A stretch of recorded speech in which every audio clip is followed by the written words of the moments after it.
There is a photograph of Princess Margaret on Mustique from the early 1970s. She is seated on a terrace above the sea, wrapped in a vivid caftan, a cigarette in one hand, a drink in the other. The Caribbean light is almost too bright.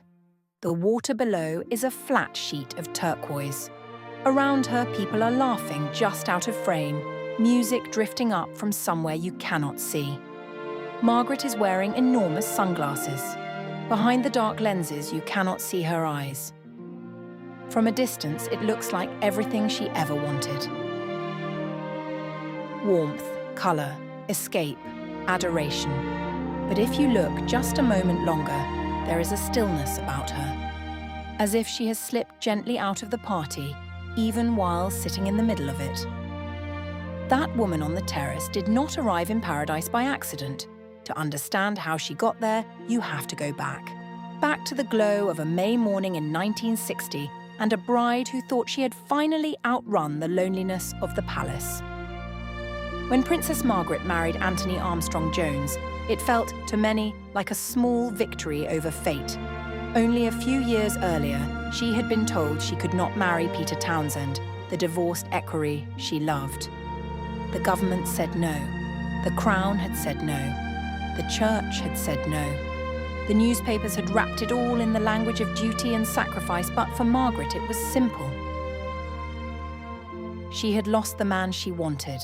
By 1960, the world seemed to be changing. Britain was edging into the modern age, and Margaret stood at the centre of it as a glamorous, slightly rebellious princess. Tony was nothing like the men who usually surrounded her. He was a photographer, an artist. A man who worked, who had his own studio, who moved easily in the bohemian circles of Chelsea and Soho. He rode a motorbike. He knew actors and writers. He was not a product of the palace. To a woman who had been watched and managed all her life, this was intoxicating. Their wedding was the first royal wedding to be televised.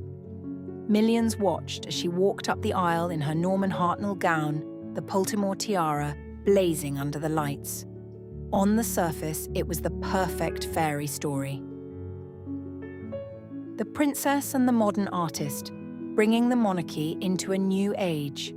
In those early years, they really did look like the golden couple of swinging London. They moved in circles that meshed royalty with rock stars and designers. There were late dinners, smoky rooms, sharp conversation. Margaret sparkled. Tony's eye, which had always searched for interesting subjects through a camera lens, now rested approvingly on his own wife. They even made their own secret worlds. In a small flat on the river, far from palace formality, they cooked sausages and drank Cointreau, anonymous for a few hours.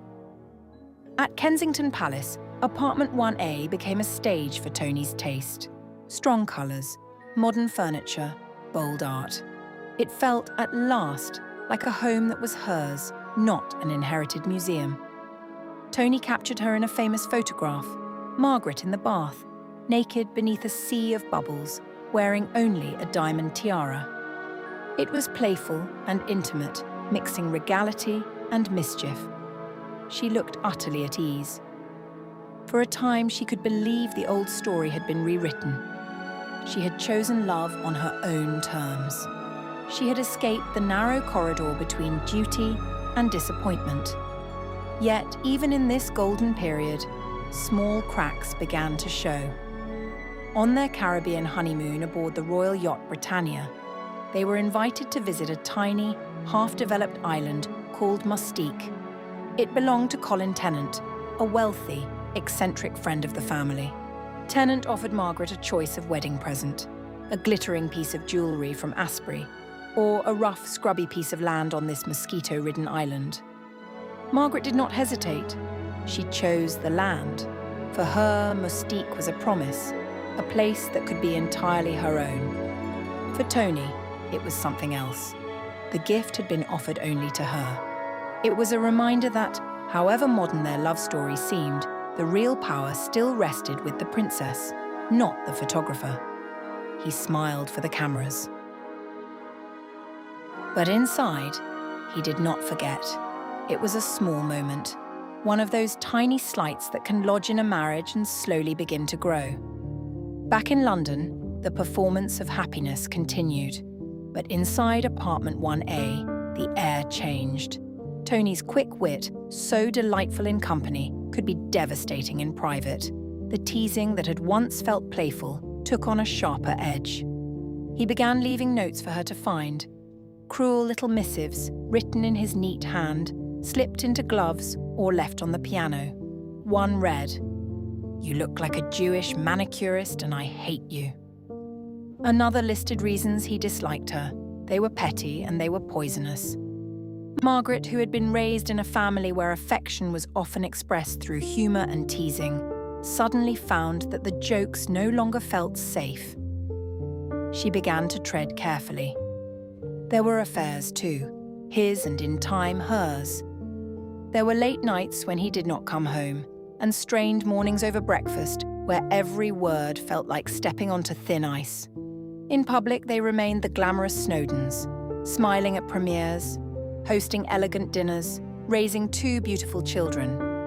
But the private marriage was cooling, then hardening, into something brittle. Margaret's own response was to perform even harder. She drank more, she smoked more, she stayed out later.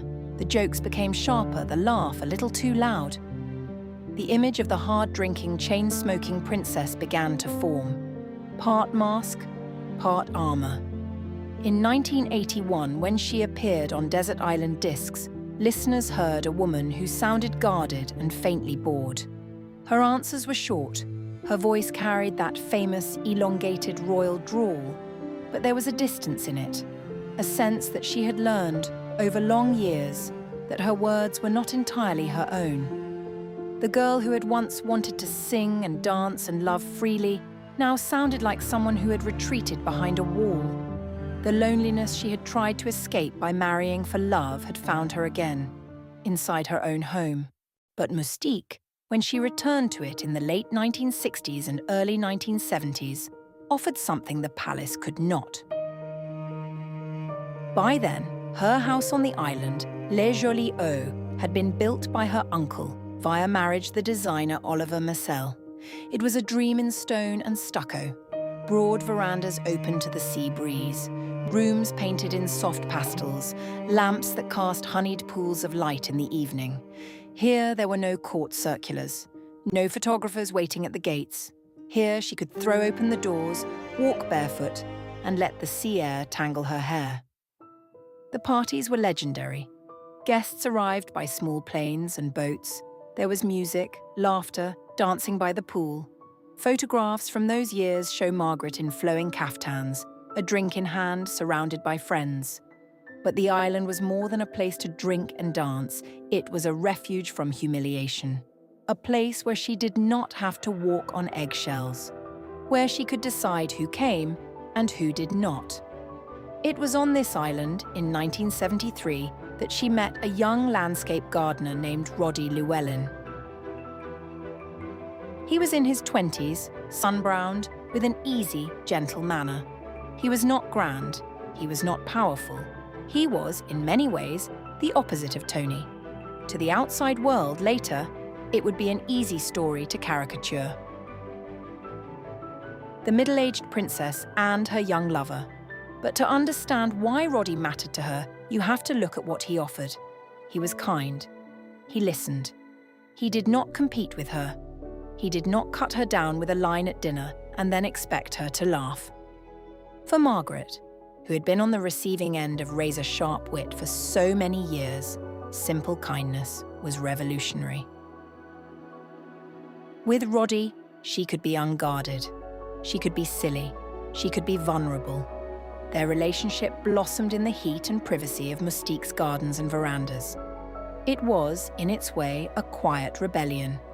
Not against the crown this time, but against the idea that she must accept unkindness as the price of love. Of course, the secret could not last. In 1976, photographs of Margaret and Roddy by a pool on Mustique were splashed across the newspapers. The princess, in a swimsuit, laughing with a much younger man, became a symbol, not of tenderness, but of scandal. The public, who had once seen her as the sparkling, tragic princess of the post-war years, now judged her harshly. The fact that Tony had long been unfaithful, that the marriage had been hollowed out from within, was less visible than those sunlit images by the pool. Soon the separation was announced. In 1978 came the divorce. It was the first divorce of a senior royal since the days of Henry VIII. For Margaret, the price was high. Her health began to decline in the years that followed. Her public image hardened. The girl who had once embodied a modern, hopeful royalty was now, in the eyes of many, a cautionary tale. Yet on Mustique, in that house designed just for her, there remained traces of another story. A woman who had built, stone by stone, a small piece of the world where she could be herself. In her later years, Princess Margaret's world grew smaller. There were strokes, pain, difficulty walking. The cigarettes and whiskey and late nights finally presented their bill. The parties were fewer. The journeys to Mustique became rare, then impossible. The island remained, but it grew distant, like a dream you can no longer quite re-enter. Back in London, in her rooms at Kensington Palace, life became quieter. The spotlight moved on to the next generation. New scandals, new tragedies, new weddings to watch on television. Yet when you look back over the arc of Margaret's life, from the young princess forbidden to marry Peter Townsend, to the laughing bride on the steps of Westminster Abbey, to the woman alone on a terrace in Mustique, a pattern emerges. Again and again, she reached out for something very simple and very hard for a royal woman to secure: to be loved gently for herself, the palace, the marriage, the island, the boy in the garden. They were all, in different ways, part of the same search. The crown survived. The institution endured. The scandals faded into footnotes and dramatized scenes. But behind the headlines and the photographs, there was a single private story, not just of rebellion or excess, but of a quiet, insistent longing. And if you return in your mind to that photograph on Mustique, the vivid caftan, the sunglasses, the stillness among the laughter, you might see it there too. Not only the princess at play in paradise, but a woman who had travelled a very long way, only to find that the loneliness of the palace had followed her, all the way to the edge of the world.